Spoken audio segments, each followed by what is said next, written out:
Thank you for joining us. It's great to have you here again. Hey, this is the meetup number 11, I think. Yeah, this is the 11th time we've been doing this. It's really awesome. It's really great to see all of you. We do these like every weekend. And if you're new here, or if this is the first time you're watching these, then you should know that we have a Telegram channel where you can hear about all the next events and join them. That would be t.me/VRBitcoin. You can join there and just join our awesome community.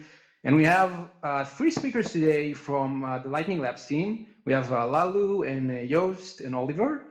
And they're going to tell us about LND 0.1, which is a new LND release. It's .10 technically.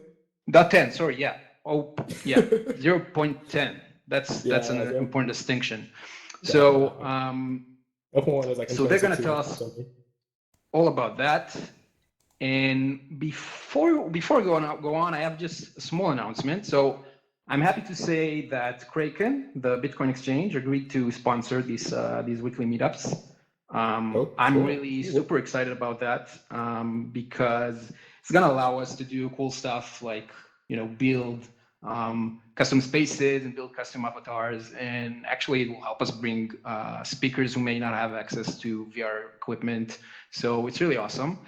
And so before I go on, I'm just gonna say a word from our new sponsor. So Kraken is the best Bitcoin exchange in the world for buying and selling Bitcoin. It has the tightest security, the deep liquidity, and a great fee structure with no minimums or hidden fees. And whether you're looking for a simple fiat on-ramp or futures trading, Kraken is the place for you. So as usual, we have a video camera right there behind us. If you want, you can wave hello to the camera. And we also, I will ask you, as I always do, to kind of stay in your places where you are, not move too much because it might be distracting to the speakers. So please try to stay where you are and not fly if you can. If some of you are like kind of trying to stand on top of chairs, so please don't do that because it might obstruct the view for the other people here. And yeah, this one, we sometimes do meetups that are like more technical, and sometimes they're more like entertaining. And this one is definitely technical. I mean, they're also entertaining, but this one is definitely technical. And I think it might be a little longer than usual, but it's just a lot of great announcements. So I'm really happy about that. And as we said, we have Lalu, who's going to talk about the release in general, and we have Joost, who's going to talk about MPP, multi-part payments, right? Multi-path thing, yeah. Yeah. And Oliver will talk about PSBT, and then we'll do a Q&A at the end. And yeah, that's pretty much it for me. So you can just take it from here. Okay, cool. All right, yeah, thanks all for coming. My first time doing a VR presentation, but it's pretty cool. Let me adjust this like hovering screen thingy a little bit. I think we're good. All right, cool. Testing out everything. All right, so yeah, we're gonna talk a little about LND.10. So right now we're basically like, I think in RC2. I probably talking RC3 today. It's kind of like the next major LND release, has a bunch of cool features, bug fixes, optimizations, all that kind of stuff. So he's all kind of like talk about like some big ticket features, or kind of like his very notable features in .10 itself. Obviously, there's a bunch of other features that you maybe want to check out before release notes when those come out. As well, as usual, we'll have like a blog post, talking about exactly what's going on and the release itself and stuff like that. So, roughly outline. All right, so first we're going to talk about basically something that we have called like a new channel type. We call like Anchor Up. This is some work that was done by primarily Joost and also Johan on our team. We've done it over the past few quarters. So I guess kind of like one of the things I want to do first, kind of like talk about some motivation Anchor Up in general, right? Basically, right now the series of kind of like issues with fees on the Lightning Network in general. Basically, the way like main transactions work, right? So basically, today the initiator basically pays the fees for the lifetime of the channel. Oh, how did I? Okay, here it is, right? So basically, they pay the fees in that lifetime of the channel. So like, the initiator can actually pay the on-chain fees for the funding transaction itself. They're also going to pay the fees in the entire duration of the channel it is right now, as right now. So obviously, it's a little bit simple, but obviously, kind of like has some other issues as far as kind of like some incentive things like that as well too. Whenever you do a cooperative close, you're actually able to negotiate the fee. Basically, you kind of like go back and forth. It's not really defined like super well from the specification. You can kind of like have some sort of kind of like channel satisfaction algorithm, which you kind of like inch towards your other party, to ensure that you guys eventually kind of like close things out. So one of the notable things actually, one of the force close on transaction, basically like you're broadcasting it unilaterally. Maybe there's some other issue that happened itself. You're actually now like locked into the fee of that transaction ahead of time itself, right? But this is a little bit different because now like typically when you're doing estimation, like whenever you're broadcasting something, you want to kind of like estimate at the time of broadcast, kind of like see exactly what's going on in the mempool, whatever else there. In this case, you actually need to like actually force kind of like guess ahead of time exactly like what the fee will be in order to get the transaction in blocking time, which can be an issue because like obviously like let's say like you were offline for a period of time, the fees rose significantly, you wouldn't really be able to upgrade your fee on that closing transaction itself. And then typically whenever you're doing force close, you're doing it in order to actually be able to like redeem through HTLCs. And HTLCs are kind of like this whole like multi-hop thing. Because it's a case where it's like if you ever filter into HTLC, like maybe like the case where the outgoing one, the incoming one, the one that you receive timed out, you can't really get the outgoing one timed out as well. So you could possibly kind of like lose the funds of the HTLC itself. So it's kind of like a big issue on this. I guess we'll take questions at the end, right? So I'm sure we'll have questions on this, but we'll do that. Yeah.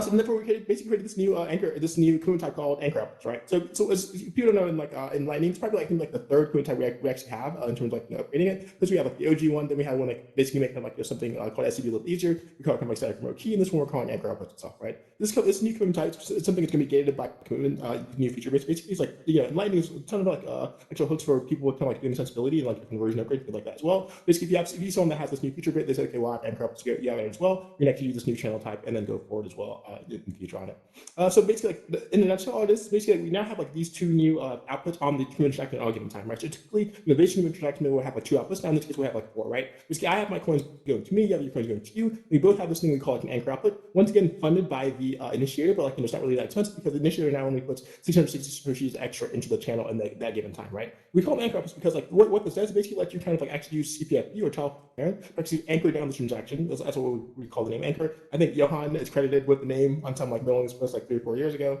If you ask them about that. But yeah, so basically, in essence, now you can actually like decide on fees after the type going to be broadcast, right? So now it's no longer the case you actually need to get the fee rate correct to get to the next block. It's more okay. Now I need the fee rate correct to actually get into the next into the mempool itself. Once in the mempool, I can then use CPFP to actually adjust my my fee rate in time, and everything ideally going to be okay as well. One other cool thing we added in there is like we have like so it's not like just like a regular script. It's actually like a witness script hash script. It's going to be like reuse our multi fees. Also has like a new clause of like a 16.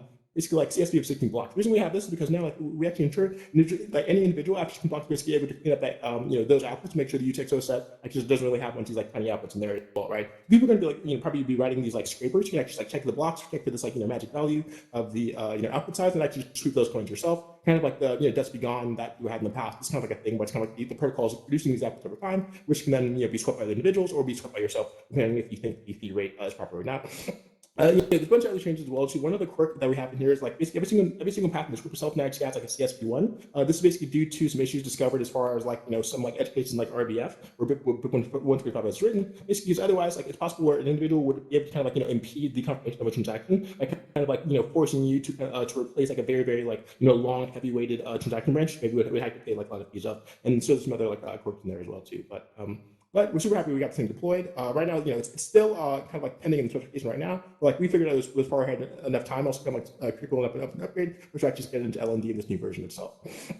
So now we're talking about some of the kind of like new things now that we actually did in order to make this thing actually work properly, and these are the things that you can actually use for other purposes as well too, right? So we have something in LND called the sweeper. It kind of like supersedes something we had called UTXO nursery. Basically has kind of like the same purpose. Basically, it's kind of like generalized like a pure like sweeping engine in LND in general, right? Because whenever you're doing Lightning, you actually have like two people outputs. You have like your commit output, you have your your HLC output, you have a bunch of things as well too. So we can basically give this to I got a message. Okay, we can basically give this to the sweeper and it will just do its job, right? So we had a few different things. One thing we call like a force sweep because like typically if the output itself is 330 Satoshis, you maybe wouldn't really be economical, and the sweeper also makes sure that you're only sweeping output if it's economical, meaning that.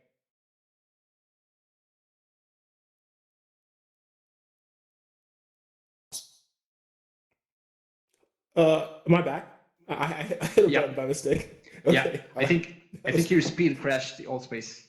My bad. My bad. Yeah, I was like, I thought I got kicked out or something. I was like, oh shit, I got banned. Okay, all right, I'm back.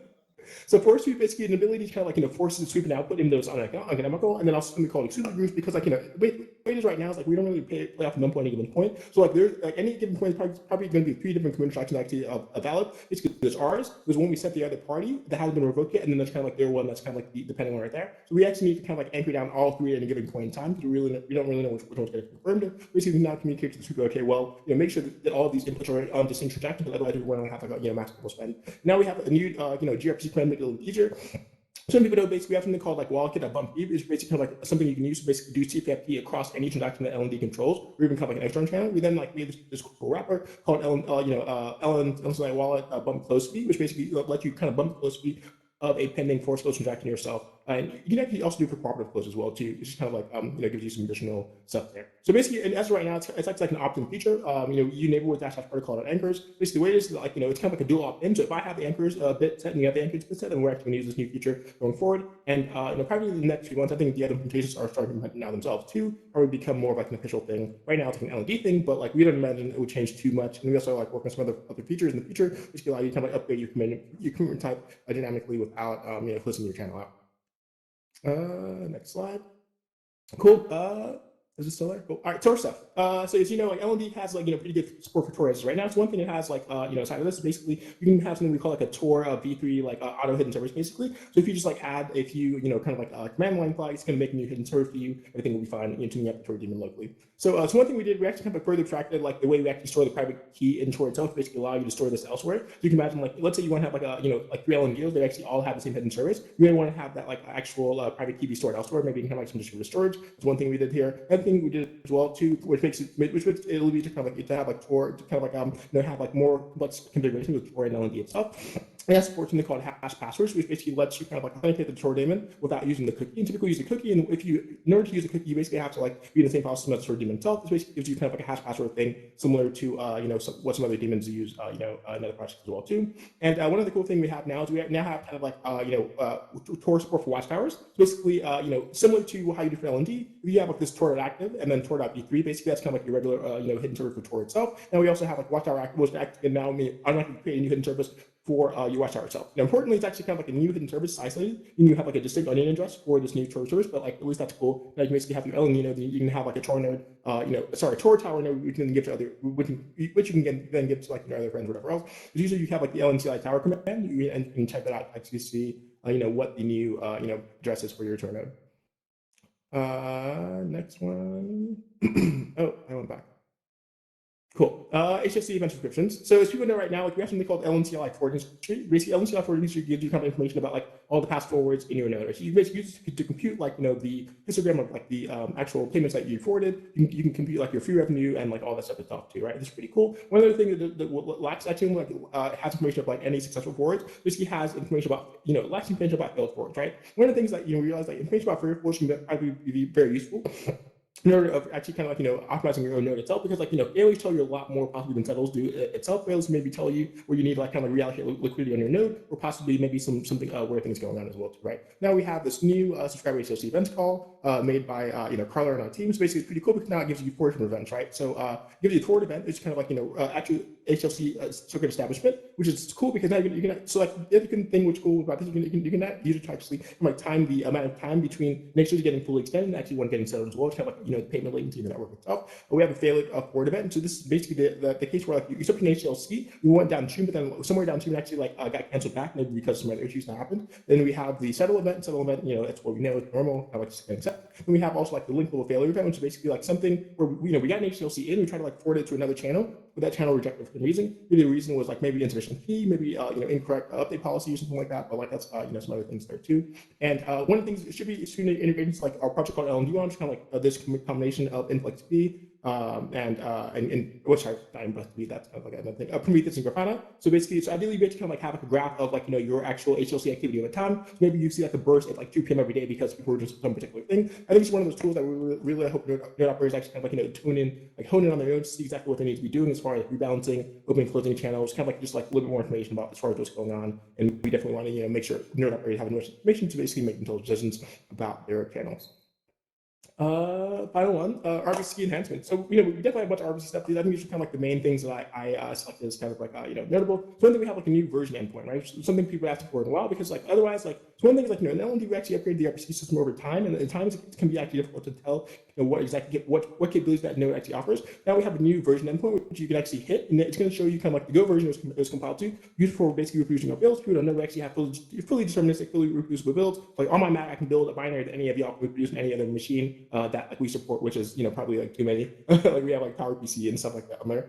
Then we also have the LND commit hash. There's the build type. And build types are pretty important because like the build type really something we called subservers, with these new kind of like servers, which will now actually be will be less experimental, I guess, in this new version, and also kind of like have these actually be on our main documentation, the API line community. But you guys will probably see on some of that a little bit later, right?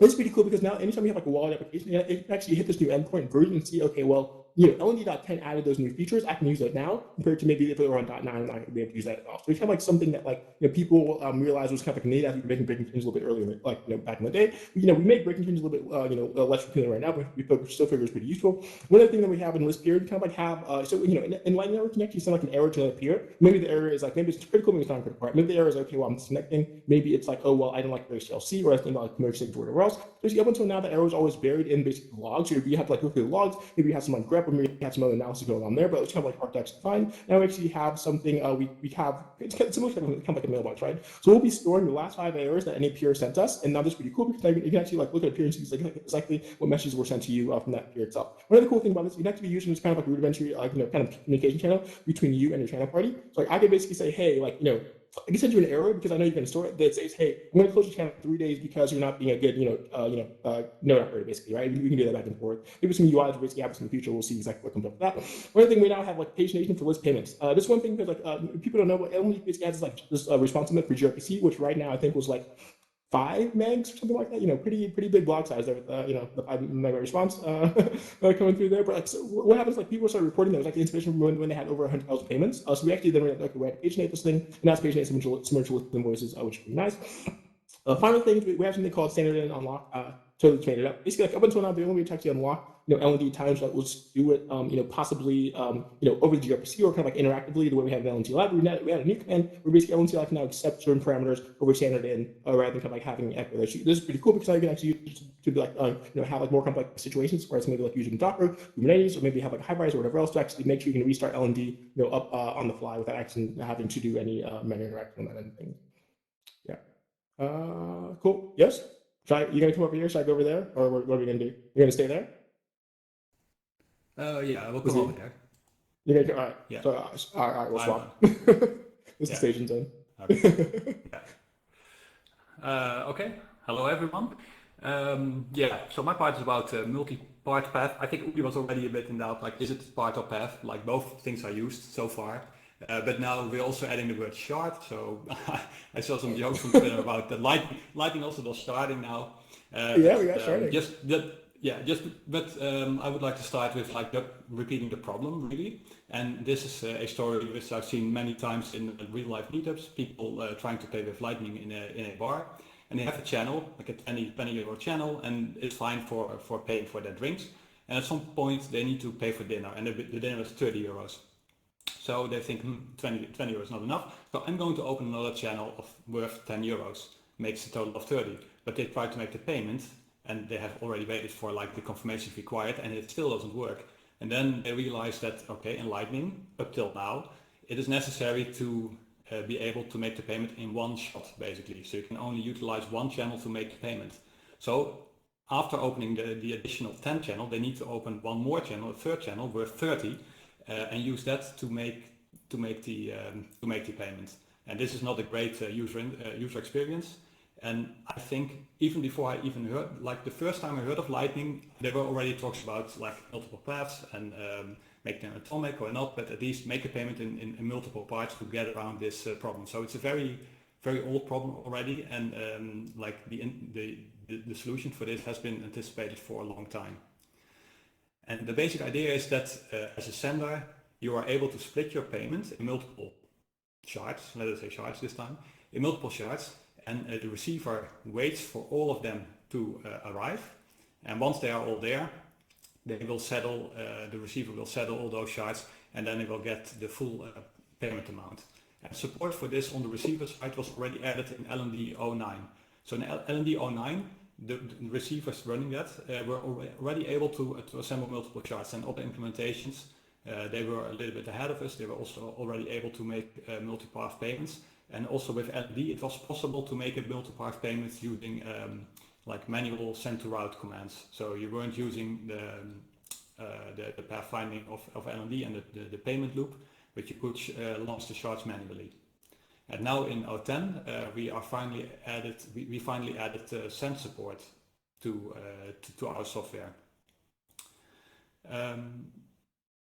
Yeah, so one thing to say about disassembling of sets, I think somebody also asked is this an atomic thing or not?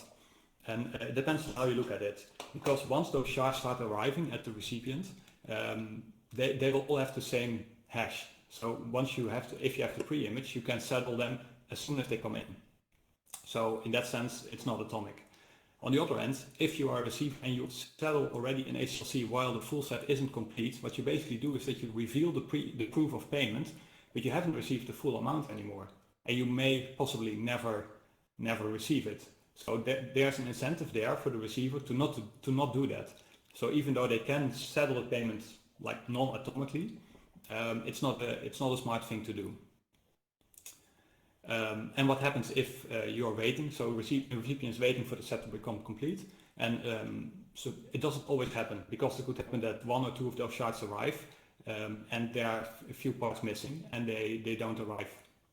And what happens then is that a timeout gets into effect, and the recipient will cancel back those shards. So if you're making multipath payments, and for some reason the set doesn't fully arrive at the recipient, after a timeout which is currently fixed to 2 minutes, those shards will be cancelled back. So they won't be stuck for a very long time, but yeah, 2 minutes and you have your money back. And sometimes it's also, it could be that you are resending those, let's say it like that. So suppose the first shard of the set arrives, and then the second shard arrives 1 minute later. It could be that because it took so long for the second one to arrive, that the first one gets cancelled. But what senders do, at least in the implementation that we made, is that those shards are retried. So as long as the sender still allows time to try to complete the payment, we will try to keep sending those shards and aim for a complete send at the receiver side. Next slide. Yeah, so this was a very simple example, so it's just sender receiver, but there are also other problems that we want to solve. So what could also happen is if you're a sender and you have like a big channel, has sufficient balance for you, but the recipient doesn't have enough total, it does have enough total balance, but there is not enough total balance in a single channel. So that can also happen. You cannot make the payment. You don't really know why, because you can only see the balance of your own channels. And also in this case, it's useful to send a multi-part payment. And the third option is that both the sender and the receiver have enough balance in their channels to complete the payment. Only somewhere on the network there isn't enough, and this can be worked around with sending multiple parts again. Yeah, so it's not just about completing the payment. It's also more efficient usage of capital. You can use your channels for, yeah, you can utilize the capital in your channels in a better way, because you can take fragments of the payment amount.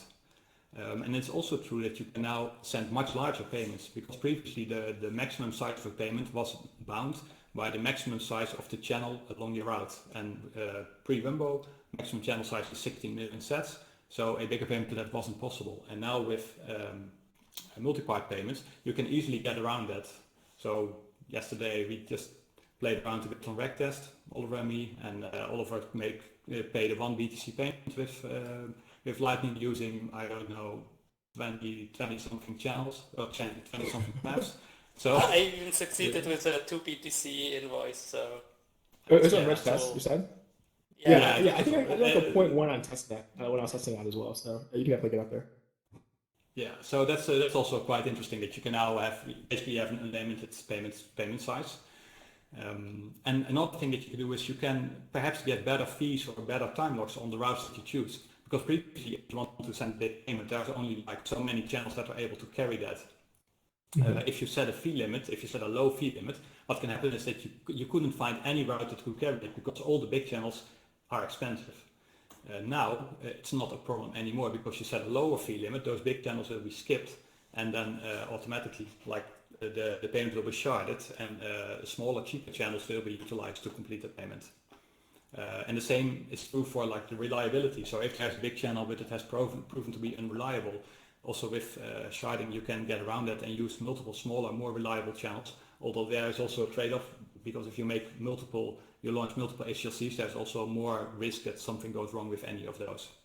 And the final thing why you would want to do this is to obfuscate the payment amount. So if you are a node, you're connected to a well-known destination, you could sort of like see what kind of amounts are going towards that destination. And now you aren't that sure anymore, because you as a node forwarded could be just one shard of a payment that has a bigger total value. It's also offers like better for smaller routing nodes. Even if you're a small node, you can participate in relay of the bigger payments. Right. So then to how do we split? The splitting algorithm, a lot has been said about it already, but it's just a really difficult problem. If you look at like the graph that I have there, you know very little. Like you know the topography of the graph, you know your own balances, but you have no idea what the balances of all the other channels on the network are. You do know the capacities, but even the capacities are just a lower bound because people can open shadow channels, meaning that they open like multiple channels that are only private, so they are not advertised on the graph, but they can also still carry payments. So you know you have very incomplete information.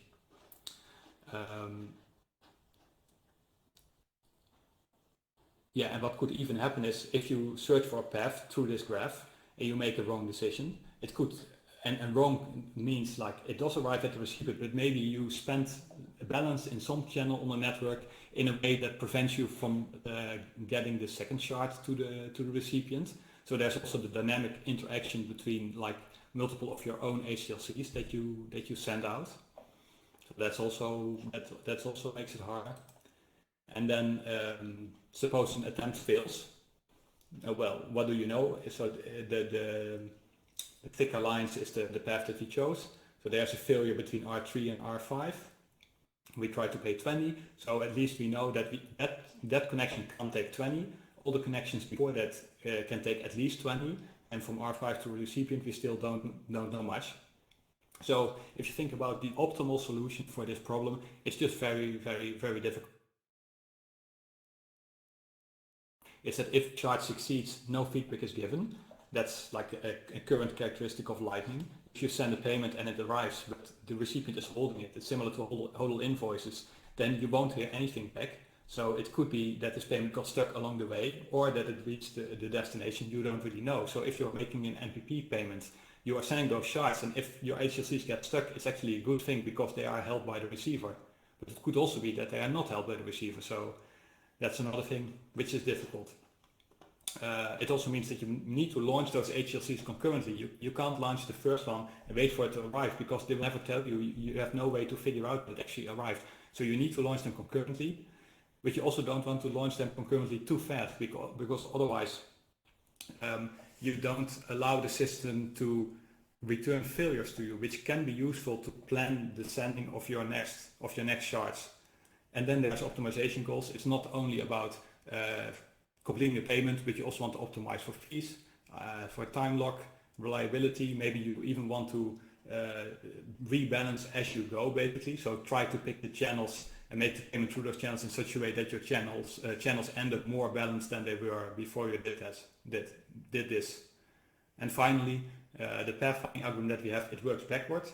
So if you think I want to spend 10 through this channel, in the current implementation it's not really possible to do that, because we start at the recipient with the value that we want to deliver to the recipient, and then we search backwards. So you end up with like a different value. Maybe it comes out like you need to pay 12 to get 10 to the recipient. So you don't, like the code at this moment doesn't have like full control over how much we send out through every channel. I think this is quite a lot of information, but just to highlight how complicated this problem really is. And first we had the idea, okay, let's see how far we get, but very soon we said, no, we're not going to see how far we get, we're just going to do the simplest thing that is possible, divide and conquer, the halvening, another halvening and lightning, and it means that if we fail, we're just going to try again for half the amount. So it's like very contrary to all the complexity that I just tried to explain. The algorithm that we implement is very, very, very basic. And to make it clear, I gave an example here. So there's a sender, they have enough liquidity, they need to pay the recipient, they want to pay 28, and they have no idea that between R1 and the recipient there's a 10 and a 20, channels with balance 10 and 20. So the first try will be for the full amount. So they try 28, it will fail. And then they try for half that amount. So they try for 14. 14 succeeds, meaning that, and now I'm at the second bullet, is that the 20 channel goes down to 6. So we have two channels then, 10 and 6. We try 14, it fails again. We try 7, it succeeds. Then we are at 3.6.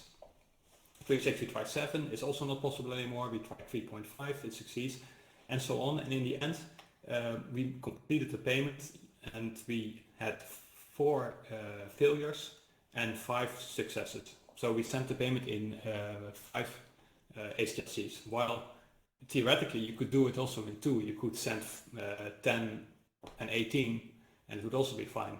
But the thing is that we are not only planning this payment, but at the same time we are basically probing the balances of those channels on the network to figure out what it can carry. Yeah, so this is far from optimal, but it does work for a lot of cases. The only thing when this gets a bit more difficult, if the payment amount is very close to the theoretical maximum, because it's not optimal, the algorithm has like difficulty to find that to find a solution. And we still have to see how often this is going to happen in practice. Everything here is like super new. I have no idea how it's going to work out. The design space, the problems space is very interesting to see what feedback we will get on this first attempt. Yeah, and also to keep this whole halvening a little bit in hand, we added 2 restrictions. So we set a minimum shard amount. So we're not going to split down to the single Satoshi. At some point we just stop splitting and we say, okay, if it doesn't work now, we just give up. It's currently set at 10k sets, so your shards will never be smaller than 10k sets, unless there's just a remaining amount for your payment that's less than that. And the second thing is that you're able to control the maximum number of shards. And the reason for that is that if you wouldn't have a maximum, it could happen that especially if a lot of channels, that we launch like so many payment attempts at the same time through different channels, that creates problems of its own, which I also explained before. We don't get any failure info while we already launched like a whole bunch of attempts, and that's also not good. So ideally this is not like the max shards, it's not a parameter that you want the user, ask the user to set, but for now, because we're at the very beginning of like this field of research really, we just expose it and we'll see how people will use it. Yeah. So one other thing is, because so much is happening now, there are like multiple concurrent attempts that can fail, new attempts are looked for. It became necessary to provide better feedback. Even during development, it was just hard to figure out, okay, what's happening now? Does it work or doesn't it work? So there are 2 things that are currently available. One is still a PR, but that's an improvement of LNCLI that allows the send payment or the pay invoice command to give a bit better feedback. I also tweeted about this. So instead of like spewing like huge amounts of JSON, it will print out the table, and every row in the table is the HLC, and it shows what the status is. So is it in flight, or is it finished, like succeeded or failed, and the failure message which route was taken. So it gives you a better feeling of what's going on if you make a payment, and in particular a MPP payment. And the second thing, this is in one of my own repo, it is a repo of my own, is like a visualization tool that can take the output of list payments or the output of send payment. This output describes all the HLCs when they were launched and when they were resolved, and it creates a timing diagram out of that, which is also very useful to like see what's going on and to investigate particular issues. Yeah, so final thing is I want to talk about like multi-loop out, because a very exciting possibility that is opened up by multi-part sending is that if you now loop out, you can do this with multiple channels at the same time. So you start I am now assuming that everybody knows what loop is. Should I do that? Yeah, maybe not. So what is loop? So what you can do with loop is you can change the balance of your channels. Basically, you make a payment to the loop server, and this will shift the balance in your channels, allowing you to, in the future, receive money again. And the money that you pay to the loop server is sent back to you on-chain in a non-custodial way. And currently, this is only possible with a single channel. So you send out one payment across one route, and you get it back on-chain. And meaning that you also need to pay chain fees for that single channel loop out. So you get the money back on chain, you need to sweep that, so it's one chain transaction for that. With multi-loop out, what you can do is you have like a bunch of channels and you use all of them to make a single Lightning payment to the loop server, and you get it back also in a single transaction on chain. But with that single on chain transaction, you have loop out like lots of your channels. Suppose you are a merchant, you've got 20 channels, they all got depleted, meaning that people kept paying you until you could receive no more. Then with one loop out request, you can basically loop all the balance out of those channels, push everything out to the loop server indirectly, and then receive the money back on chain. Even you can receive it even directly into your exchange deposit address. Yeah, I think this is it. This is everything I want to say about loop. All right. Yeah. Thank you. Yeah, I just want to go to the podium over there. Yeah. I need to take my take your thingy. thingy over there. Yeah. Sorry. Yeah, I'm in 2D space, so. Yeah, he's in 2D. I'm the only one actually in VR. You can see my hands. So. All right.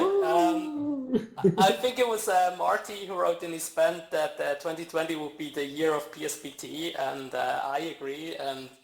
This is our part we're doing with LND 0.10. You will be able to open channels using PSBT.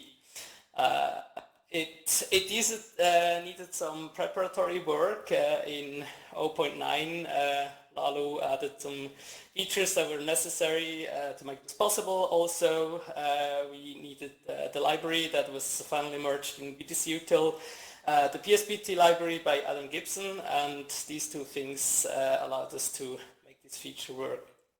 On the user interface, it's pretty small. You only get the new flag --PSBT to your open channel command, and that will launch into an interactive dialogue with the command line, and it will tell you what to do, and you will interact with it and finally give it a PSBT.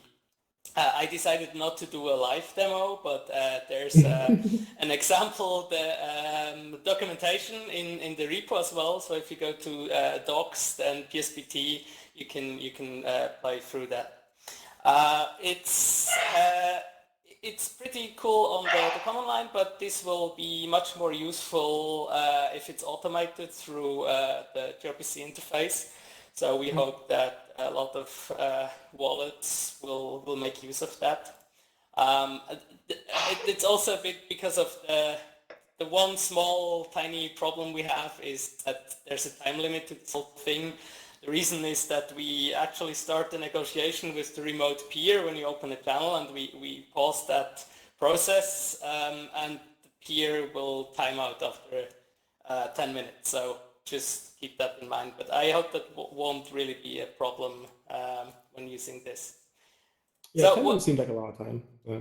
Yeah, especially if you can automate stuff, it should be plenty of time. Yeah.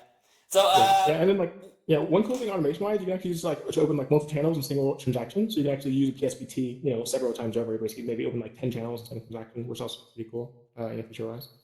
Yeah, got that on my next slide. Exactly. Oh, my bad. No. Well, you can add. I'll think of another example. Okay, yeah, well, but what is a PSBT? Maybe not everyone knows. It's a BIP, of course. It stands for partially signed Bitcoin transaction. It's a standard format to exchange information about the transaction that you want to create. And it allows wallets to cooperate on the process of assembling and signing a transaction.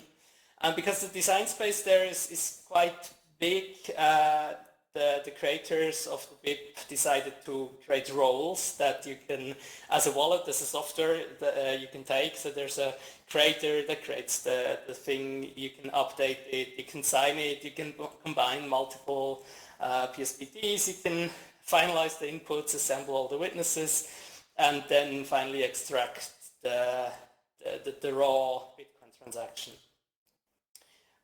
One part of it is an actual wire format Bitcoin raw transaction, which is step by step being more complete.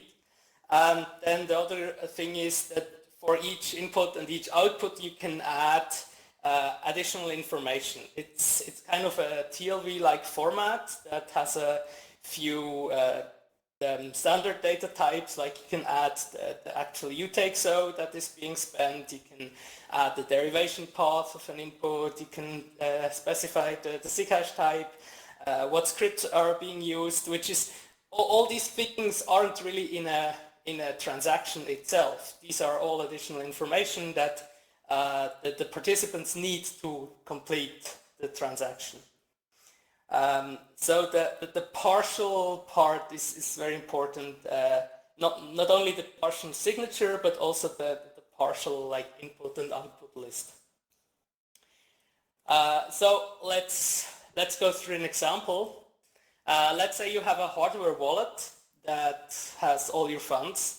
You have a Bitcoin D that has only the XPub, so has only public keys, but it knows all the UTXO. So it knows the chain, it knows the fees, and it knows all the derivation path, but it has no keys. And you want to use these two to open a channel in LND. That's exactly what we used in our example use case. So we'd go ahead, tell LND, hey, I want to open a channel with a peer by using PSBT, and it would then give you the instructions and what to do. So it would say, okay, now go to Bitcoin D, tell it to run this command, and then you go to hardware wallet, whatever. And in the end, you have a finalized PSBT. You give that back to LND. It will extract a transaction and actually publish it, and the result is, yay, an open channel directly from the hardware wallet. Yeah, as Lalo already said, this allows for multiple cool use cases. One of these is, yeah, batching. You can open multiple channels. This is already partially implemented by the command line, so you can specify a previous PSBT that you want to add your new channel output to, but you can also automate this to open a whole bunch of channels. And with that, you can also spend directly from a multisig output. You could even take the loop out sweep and push it directly into a channel founding.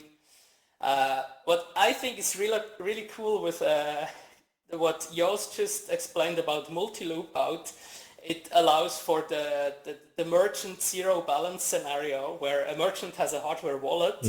It opens a channel from that hardware wallet. The closing transaction will also go to the hardware wallet. They receive money during the day. End of the day, they loop everything out, and in the evening they have zero hot balance on their LND node. And they can do that every day. So it's basically like emptying the cash register every day, and a robber or an attacker that comes at night wouldn't have any funds to get, right? So this is pretty cool. Yeah, it also allows for some privacy features. So if you think uniform output sizes and batching, you get the idea, right? We also, or I have to say, Lalo also has many plans on how to spin this even further, that you could have a pair of LND nodes So one is completely watch only. Everything that needs any kind of private key or signing is abstracted away behind an RPC interface. And this is the node that's publicly connected to the internet that talks to the other nodes. And then there's a second node that's hardened, firewalled, whatever IT security measures you can think of, that is not really connected to the internet and only has the hotkeys and answers the signing requests from the other node. And it would add a small delay, but we think it's possible to do this. So you could actually be more careful about all your hotkeys. And of course, everything that touches the chain would be done through PSBT, which also allows it to be much more integratable into other wallets. And we also plan to implement more of the PSBT roles that I talked before into LND, so that the LND wallet can do all of these functions, that we can also do the whole funding fee estimation, whatever, in LND. Yeah, that's it from my part. I think we now have time for a Q&A. Yeah, it's like my slides died. I wasn't sure if y'all could still see it, right? Mine died. I don't know what happened. Oh, like your browser window, or? Yeah, it's just like white. I was gonna refresh. I wasn't sure it was gonna like actually mess yours up. I guess I'll refresh now. Okay. Guys, thank you. This was awesome. I have just one small complaint. Some people were saying that Joost and Ollie were speaking too slow. So maybe. Yeah, I'm sorry about that. I'm trying to adapt. It's really hard. No, it was awesome. It was awesome. Thank you. So what we're gonna do now is everyone in the crowd is going to get a special button on the bottom right of your screen. You should have a raise hand button appearing, and you can click that if you want to ask a question. I'm just gonna my hand raised right now. choose people. Yes, it is. I mean, you can just speak. You don't have to ask permission. I'm just testing it out. So let's start with Bitcoin. It's JC. JC, go ahead. Hello. So I had questions about the first part. All of the changes to the HTLCs and the sizes. Is that partially an attempt to prevent some of the like theoretical attacks that I see people talking about, where they try to like DDoS all the nodes, or is that just basic optimizations? Well, I mean, so it's similar. You can say much features that we added in this unique format actually make it much easier depending on this in the future, because if someone tried to like DOS the node, make them all force closed, they would kind of like be locked into that fee rate, at that particular point. But now this thing actually increase their fee rate to get the block or do whatever they want to. So basically, it gives you a lot more fee control. Because that's right now, you kind of like have to like guess ahead of time what the fee should be whenever you're force closed. And now you can actually you can basically like lowball it now, and then use CFP to bump it up progressively. While before you kind of like lock into that fee rate, because that's not good, because obviously the conditions on the mempool and the chain can change, ingestion and such like that. And one more quick question also about I'm having a brain fart now. About the lower limit for if the fees get higher than the channel balance itself, does that also help with that, since you're locked in at a lower fee? So let's say you've got a channel for $30 and the fees are like $25. Yeah, I mean, so in this case, you can like actually have the fee be much lower, and then kind of like if you don't really care about it, like actually go on chain like later on. The other thing was like this is only for force close. So basically, whenever you actually force to broadcast on chain, meaning maybe like there's an HLC that's about to time out, or like the other party's offline basically. So this is like kind of like the emergency case, and making sure like the emergency case is able to actually like bump the fee up to get into the chain in time if you really want to. Also generally you can say that it's probably like you should generally lower fees as well too, because now you're no longer trying to like guess the fee of the next block. You're guessing the fee to get into the mempool, which is a lot less volatile basically, and typically a lot lower. So okay, great, thank you. Yeah, no problem. Cool. So next question from Waxwing. Go ahead. Hey, can you hear me, guys? Yeah. Great. Yeah, thanks for the presentation. It was great. I was wondering, it's a bit of a vague question. What's the current status as you see it of dual funding? I've seen some discussion on the mailing list about some, anti-DOS aspects of it, but What's Yeah, the good question. status? So like I think PSBT?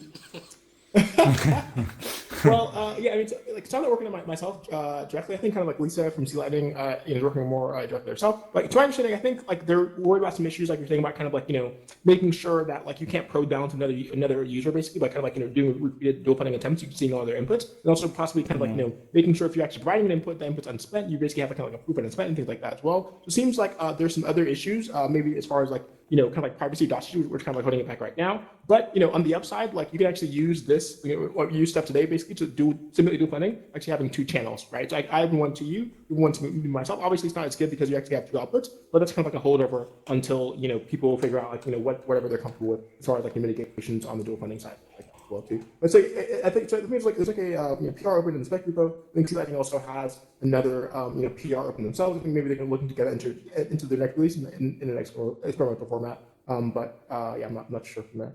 But you can simulate dual funding if you care about if you're cool with basically having two outputs versus one. So that's like that. So Sorry, can I just clarify? You're suggesting the idea that you would dual fund in the sense that you would share inputs, but you just have two separate channel outputs. Is that what you mean? Yeah, I mean, so like theoretically, with what we have right now, PSBT, you can actually like have a single channel open single transaction open two channels in both directions. So we can give one to you, give one to me myself. Now we're dual funded, quote unquote. So you kind of like have an initial starting state, but obviously like as time goes on, maybe the channels get a little more unbalanced. Maybe you need to do things like looping, whatever else to get that in that particular state. Obviously, the advantage of doing it like the proper way is you have like one UTXO of the chain basically, versus two. But it's kind of like okay, here versus there, satisfaction type of thing. So yeah. Yeah. Thanks, guys. Yeah, no problem. Awesome. So next up, Matthew. Go ahead, Matthew. So can you guys hear me? Yeah. And if you can Yes. show an emoji so we can see where you are. Yeah.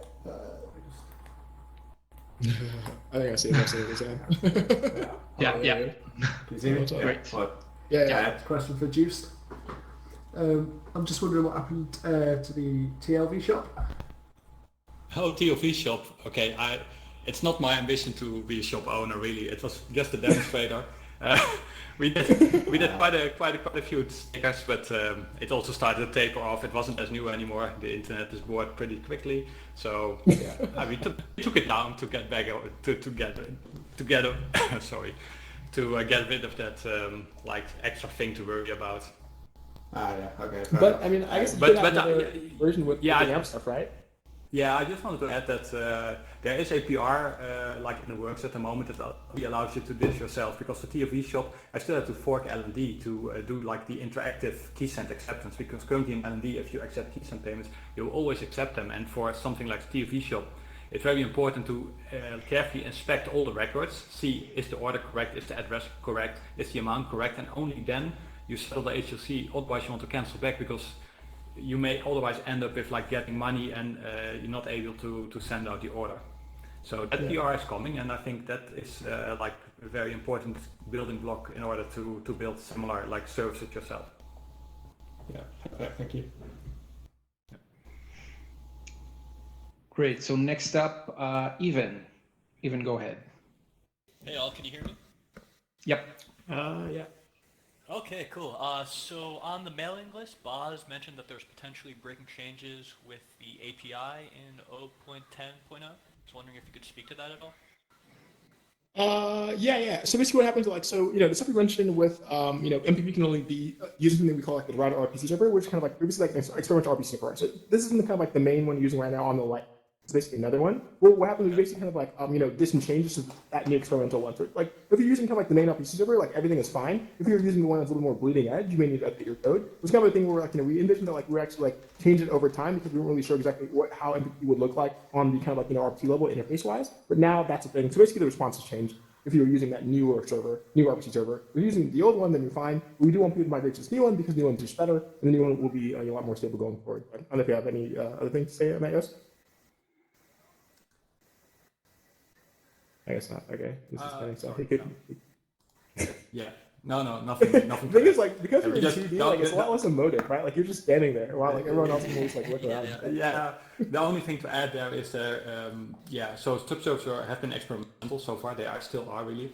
but it's a bit unclear to us how many people actually rely on this. So the impact of this change is still to be seen. We also very interested to get feedback during this RC cycle to see what people think of this change. Now, is this change going to have an effect on the REST service as well? There is no REST service yet for router IPC, so no. Yeah. Okay. But Gotcha. yeah, but once it's kind of like more grown up, there will be a REST service, and Oliver done some work as well, kind of like to make sure everything is covered on that. But yeah, so it's kind of like a newer, more bleeding edge thing. But now we're trying to progressively make it more refined and more stable, so y'all start to use it for all these new features. Yeah, so that's an important thing as well. Like if you want to do multi-part payments, you need to use router IPC now. It's not enabled in the main IPC. It's like an incentive to move over. Gotcha. And currently an incentive to use gRPC because the router RPC is, as you said, not available on REST yet. Yes, good point.